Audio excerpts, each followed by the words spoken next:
Hi everyone. Hello again. And today in our class today, we're going to talk about the customer journey in the e-commerce. Again, this is part of our course that we have. So let's get started. Before we start, we need to understand what's the customer journey. First of all, the customer journey, it's more than just a sale. Many data analysts, especially the junior ones, they think that the customer journey should be the sale from the first step that you come to the website till you make a purchase, but it's not actually the case. So a customer journey is the full life cycle from the first touch point to the repeat purchase. Again, it's the repeat purchase. So you need to make sure that the customer who comes to your website is actually repeating the purchase again and again and again. Analogy we have is think of it as like the traveler's trip from discovering destination to becoming the local of that destination. This is what you need to work on. After that, we need to know what are the five stages of the journey. You know, most of the time, the journey has five stages. The first stage is the awareness. Users see your ad on Facebook, and then they're aware about you. Then they might consider you. Then they know about the product reviews, they compare the prices between your product and someone else's products. And after that, they come to the conclusion that, it's the time for me to purchase. When they purchase, they add the product to cart and they complete the order. After that, and this is the keyword that we have here, is the retention. You know, they return, for example, via email campaign for their next order, or could be via other remarketing campaign that you have. But the point is that they return again and again to purchase from you. The golden stage is the advocacy. So you want them to leave a review, to become part of your brand, maybe to make some interviews with you, talking about how cool your product is, telling their friends about how cool your product is and how helpful and useful the product is. So these are the five stages that every data analyst they should keep in their mind when they talk about data analysis to their business. Then we need to understand the mapping. And I want to start this bit with why mapping matters. Because simply without a map, you track blind. So without a map, you will track events with no purpose. You'll just be tracking, yeah, I track the product views, I track the scrolls, I track the video play, but you don't have a real purpose for that.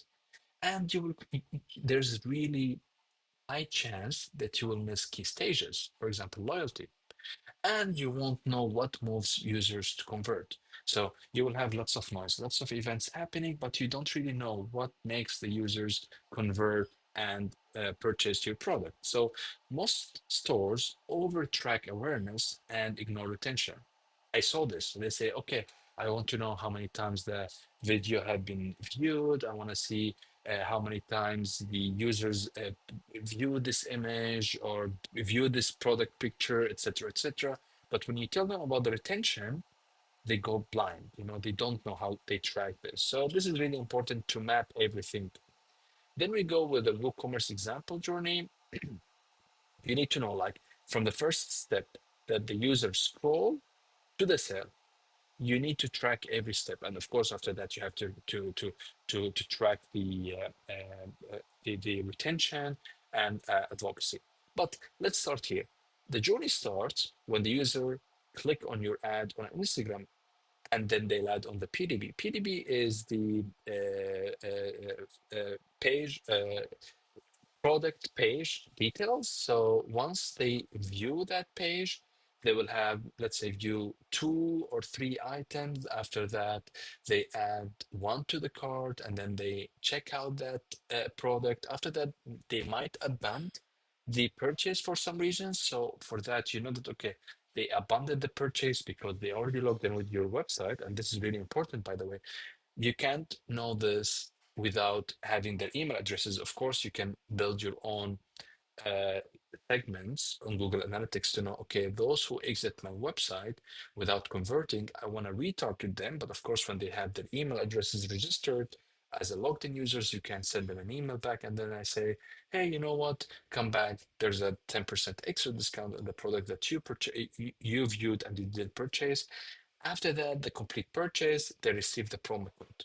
So the key events in this journey, for example, are the following. The first one is the view item, add to cart, begin checkout, purchase, coupon use. So as you can see in the visualization, you saw the ad, you landed on the page of the product, then you added it to cart. You have two options. Either you leave the website or you can go continue and complete the purchase. And this is what we need. We need users to complete the purchase and give you that conversion that you were looking for.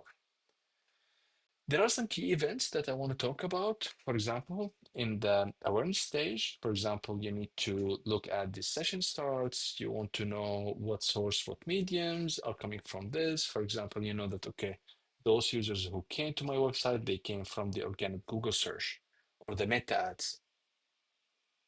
Then we go to the consideration. Consideration, for example, is the view item, search, or scroll. For example, you have users who viewed 3 product pages and they used product filters. So you know what kind of filters they use, and you know what kind of products that they viewed. And the next stage is the purchase. Purchase, what really matters with purchase is add to cart, begin checkout, purchase. Um, you need to know if they reached the checkout or dropped. You need to know how much revenue they have been generated. So this is when you talk about the purchase level. And then we have the retention. Retention is the user engagement, the repeat purchase. For example, when you have some campaigns, the email clicks. These are the events that you should care the most when we talk about retention.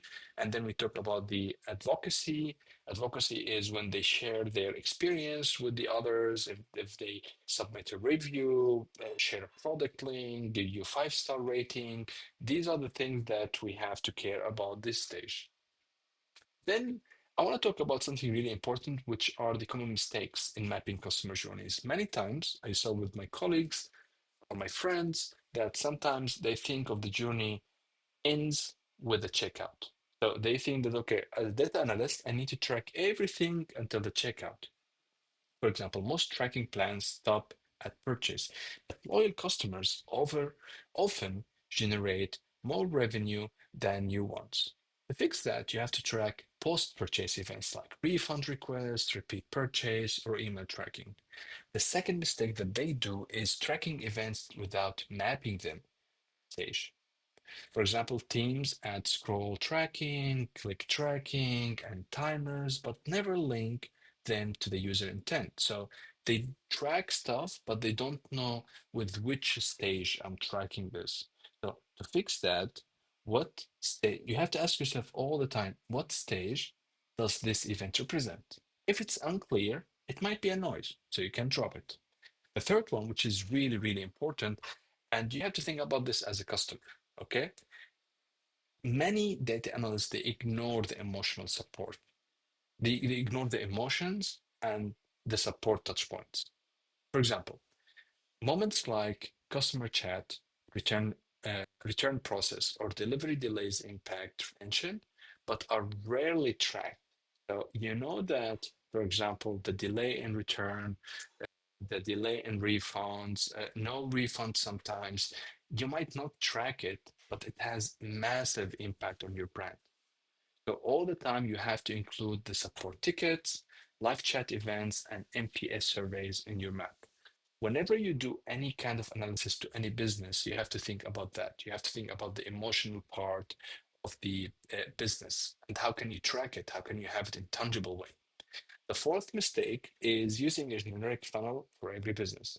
Many companies, they copy paste what they see from a SaaS or lead generation